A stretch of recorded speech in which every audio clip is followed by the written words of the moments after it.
Bonjour et bienvenue sur ma chaîne YouTube. Aujourd'hui, on va débuter avec le premier cours de japonais.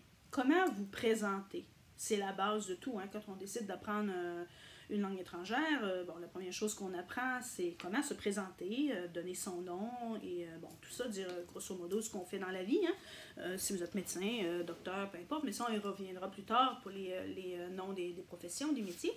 Mais bon, c'est se présenter, hein? Donner son nom puis d'où on vient. Ça, c'est la base. OK, donc avant de commencer, ça fonctionne comme en anglais. Il faut se situer dans la journée quand vous rencontrez quelqu'un. Si vous êtes le matin, l'après-midi, le soir et tout. En anglais, on dit good morning si c'est le matin. Donc en japonais, ça va être la même chose. Il faut bien dire good morning. OK, so en japonais, c'est ohayo. Donc, j'ai souligné ici le H parce que c'est très important de le prononcer, parce que si vous ne le prononcez pas, vous n'avez pas la bonne intonation. Il faut comprendre que les langues asiatiques fonctionnent beaucoup à l'oreille. Le son, l'intonation, la note, autrement dit, ça a beaucoup d'importance parce que c'est ça qui donne la signification du mot. Si vous oubliez de prononcer un H dans certains mots, ben, ça change complètement la signification. Ça peut vouloir dire carrément autre chose. Donc, si il faut prononcer le H, c'est important. S'il ne faut pas le prononcer, il ne faut pas le prononcer parce que ça change complètement la signification. Ça, c'est particulier des langues asiatiques, comme le chinois aussi, tout ça. Bon, phonétiquement, le japonais et le chinois ne se ressemblent pas, mais il y a beaucoup de points en commun, dont justement les intonations qui peuvent parfois ressembler à des montagnes russes. Et si vous négligez ça, ben finalement, vous ne pouvez pas communiquer du tout. Donc, je préfère commencer avec des bonnes bases. Donc, vous informer à ce sujet-là avant de commencer à aller plus loin. Donc, il faut que vous pratiquiez. Si jamais vous n'avez pas une bonne oreille, peut-être la pratique d'un instrument de musique, le piano, n'importe ce que vous aimez, la guitare, n'importe quoi. Vous pouvez vous pratiquer justement à reproduire des morceaux de musique à l'oreille. Et puis, bon, vous pratiquez là, par rapport à ça pour développer votre audition et différencier les différentes notes. Parce que c'est ça, c'est essentiel pour les langues asiatiques, que ce soit le japonais, le chinois, le vietnamien, le coréen. Donc voilà, ohayo, ohayo, donc on prononce H et yo. Okay? Donc ça c'est le matin seulement. Donc vous avez quelqu'un en face de vous, pour la première fois par exemple, vous avez quelqu'un en face de vous, c'est le matin, n'oubliez pas de dire avant de donner votre nom, ohayo. Maintenant, si c'est l'après-midi, vous allez dire, bon, en anglais on dit good afternoon, ok? Konnichiwa, konnichiwa, ok? Bon après-midi, hein, ça, mais en français on n'utilise pas, mais en anglais c'est très important. Hein? Si c'est l'après-midi, il faut dire good afternoon, ok? Si c'est le matin, on dit good morning. Donc voilà, c'est les bases de la politesse, ok? Ça, konnichiwa, ça c'est dans la journée, l'après-midi, tout ça. Si vous êtes en soirée maintenant, vous allez dire konbawa. Konbawa. Vous pouvez faire une pause aussi ou une capture d'écran. Munissez-vous aussi d'un notebook, là, tout ça. Vous pouvez prendre des notes, vous mettez ça sur pause et puis vous retranscrivez et tout. Sur konbawa, ça c'est en soirée. OK? Maintenant, ben, c'est sûr, après que vous avez parlé avec la personne et tout ça, si jamais c'est tard dans la soirée et que vous voulez vous retirer après la conversation, après vous avoir présenté, vous pouvez dire oyasumi. Oyasumi.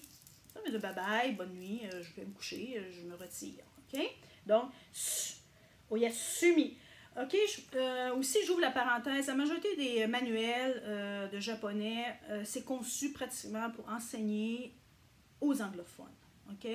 Donc, souvent, ça va être orthographié avec un seul S. Donc, beaucoup, des fois, je parle avec des Français et tout ça, ils vont souvent dire oyasumi, parce que justement, ils ont lu qu'il y avait juste un S, donc logiquement, dans leur tête de francophone, ça va être oyasumi, mais on ne doit jamais dire oyasumi, c'est vraiment oyasumi. OK? Donc, ça, c'est très important, et c'est peut-être ça l'avantage d'avoir une enseignante qui est aussi francophone, parce qu'elle va mettre l'emphase là-dessus. Peut-être que l'enseignante qui est japonaise, qu'elle a été formée à enseigner surtout à des anglophones, va oublier cette particularité-là, et c'est pour ça qu'il y a beaucoup de Français, même s'ils ont appris le japonais, qui ont pris des cours privés en japonais, vont avoir tendance à à avoir des problèmes au niveau de ça, au Yasumi, ou bon, ça. Mais ça, le problème, c'est que si on est au Japon et qu'on veut vraiment nouer des relations amicales, durables avec des Japonais et qu'on n'arrive pas à avoir la bonne prononciation, ça crée des problèmes. Je sais,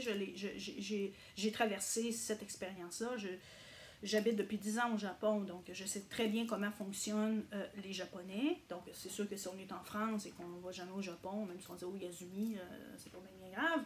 Mais si vraiment vous voulez venir ici au Japon, ben, je vous donne la réalité. Je sais que ça peut paraître un peu effrayant et tout ça. C'est beaucoup de choses en même temps à apprendre, mais bon, c'est faisable par du monde. Hein? Donc, voilà.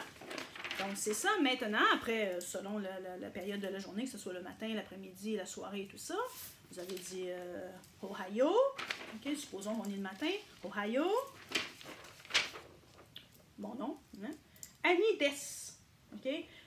Encore là, il y en a beaucoup, parce que c'est orthographié souvent avec un seul S. OK.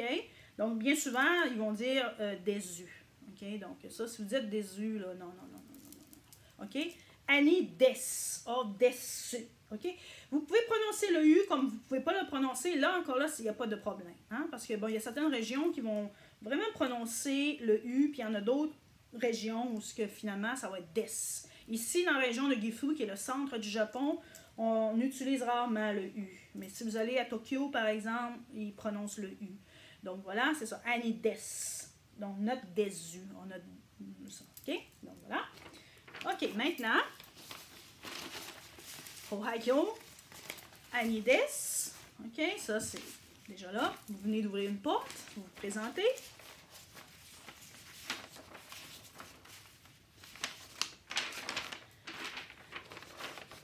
Watashi wa.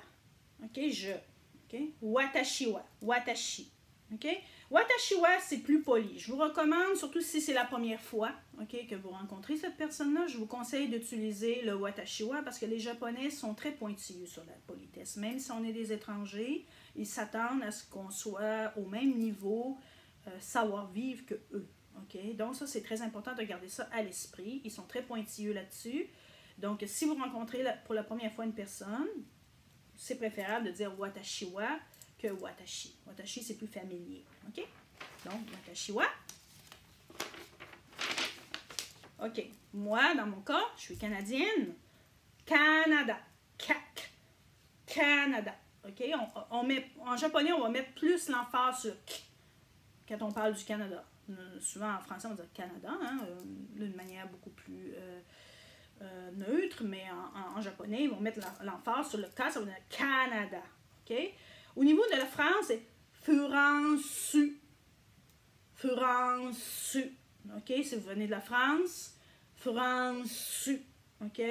Dites pas France. Parce que si vous dites France, la personne elle va vous regarder avec des yeux ronds et elle ne comprendra pas ou elle va venir stresser. Donc, c'est très important de dire Furansu. OK? Avec un U à la fin. OK? Je sais, ça fait paraître bizarre un peu, mais je vais revenir plus tard sur une autre vidéo. Je vais vous expliquer la prononciation de différents pays. Parce que, bon, en règle générale, ça ne change pas vraiment, mais la prononciation, l'intonation, elle est importante. Parce que si vous dites France, personne ne va vous comprendre ici. Ça, c'est garanti. Furansu. OK? Furansu. OK? Karades. Je viens. OK? Là, vous allez trouver ça un peu bizarre, mais je ne sais pas si vous êtes familier avec Star Wars, Maître Yoda. Okay? Vous allez comprendre que les langues asiatiques, c'est l'inverse des langues occidentales. Donc, on ne va pas dire « je viens du Canada », mais ça va faire comme « Canada, je viens ». Bon, c'est Canada, France, je viens, moi. Ça ressemble un peu à ça, tu comprends? Donc, ça, c'est important de le savoir. Ici au Québec, les Québécois disent souvent on change de dentier quand on apprend une langue étrangère. Okay? Donc, si vous décidez d'apprendre le japonais, vous ôtez votre dentier français, vous mettez votre dentier japonais, vous vous mettez à la place d'un japonais, vous pensez comme un japonais, comme ça vous allez apprendre plus facilement. Même chose pour les autres langues, que ce soit l'allemand ou l'anglais ou peu importe. Donc, si vous voulez vraiment apprendre le japonais, vous ôtez votre dentier français et vous mettez votre dentier japonais. Donc, c'est pour ça. Il faut bien comprendre que la structure des phrases, la façon de parler, elle est vraiment, vraiment différente des Français. Donc voilà, ça donne en gros, si on traduit ça mot pour mot, ça donne moi, Canada, je viens. Canada, je viens. OK? Donc c'est pour ça, c'est très important. Donc je les remets en ordre, là. En ordre. Watashiwa. Watashiwa. OK? Watashiwa. Canada. Karades. Karadesu. OK? Donc, c'est très important. Ça, c'est l'ordre en japonais. Bien sûr, en français, ça ne fonctionne pas. Ça ferait Maître Yoda ou même pire encore. Donc, voilà. Mais comme je dis, vous ôtez votre dentier français, vous vous mettez à la place d'un japonais. Maintenant, OK, après avoir dit d'où vous venez, votre nom et d'où vous venez. Sensei desu. Sensei desu. Okay? Dans mon cas, moi, ben, je suis enseignante, donc automatiquement, c'est sûr que je ne veux pas dire que, bon, que je suis docteur, hein? Donc sensei desu. Okay? Ben, je vais revenir plus tard encore là sur une vidéo qui va parler en japonais comment dire divers métiers, avocat, docteur, vétérinaire, bon, peu importe, plein de métiers, hein, secrétaire et tout ça, OK? Donc, je vais revenir plus tard là-dessus. Vous allez apprendre mot pour mot comment dire en japonais le métier que vous exercez. OK? Dans mon cas, sensei desu. Il faut bien comprendre que bien souvent, quand on est blonde ou qu'on a la peau noire, ici au Japon, la majorité des étrangers qui viennent des États-Unis, du Canada, de l'Angleterre et tout ça sont enseignants. Ils enseignent dans des écoles publiques ou privées.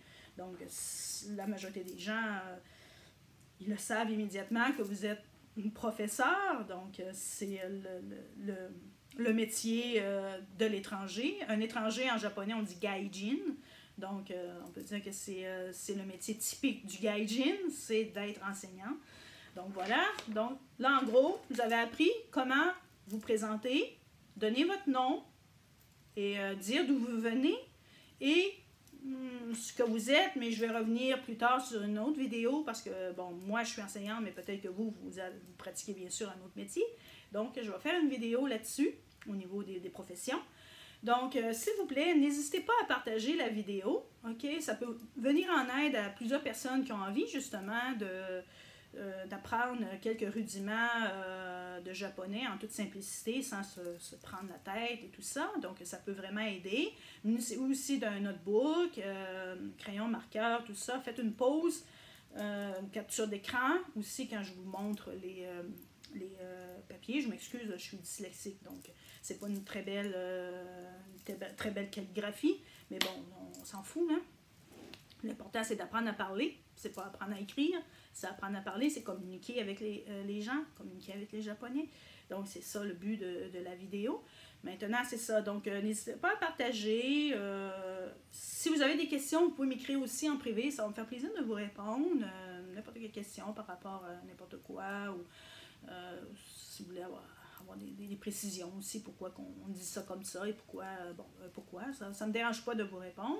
Je vais faire d'autres vidéos aussi sur la culture générale du Japon, par exemple la cérémonie du thé, le bouddhisme, les différentes écoles de bouddhisme qu'on peut y trouver ici au Japon, le shintoïsme aussi, il y a deux religions ici au Japon, le bouddhisme et le shintoïsme, ils ne se chamaillent pas, ils vivent en symbiose et il n'y a aucun problème, donc je vais faire des vidéos là-dessus. Il y a l'arrangement floral aussi, les kibaneurs, comment porter un kimono, les endroits les plus, disons, sympas à visiter aussi au Japon. Je vais faire une vidéo sur la gastronomie aussi. Bon, il y a tellement de choses à apprendre sur le Japon que ça prendrait des heures et des centaines de vidéos. Mais bon, je vais éplucher ce qui est le plus populaire, ce qui est le plus demandé aussi.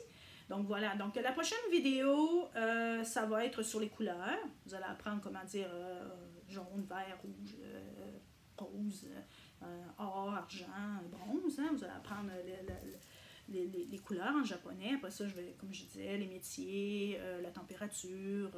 Aussi, en cas d'urgence, je sais que c'est triste, là, mais ça peut toujours arriver. Le Japon est quand même un pays à haut risque pour les catastrophes naturelles, que ce soit les typhons ou les tremblements de terre, les raz-de-marée, les tsunamis, tout ça. Donc, ça reste que c'est quand même un pays dans une zone à risque. Donc, c'est très important de savoir les mots qui peuvent vous sauver la vie en cas de désastre. Même si c'est pas rigolo, c'est important si vous voyagez ici au Japon. Après ça, bon, si jamais vous êtes malade ou quelque chose qui arrive, comment vous débrouiller à l'hôpital. Aussi les achats, les achats, aussi comment on dit, par exemple, un chandail, une robe, bon, tout ça, le coiffeur, couper les cheveux, bon, des trucs comme ça. Donc, on va y aller étape par étape, mais vraiment l'important aujourd'hui, c'est que vous avez appris à vous présenter et à dire d'où vous venez. Donc, c'est déjà un bon pas de fait. Donc, merci d'avoir écouté la vidéo et à la prochaine.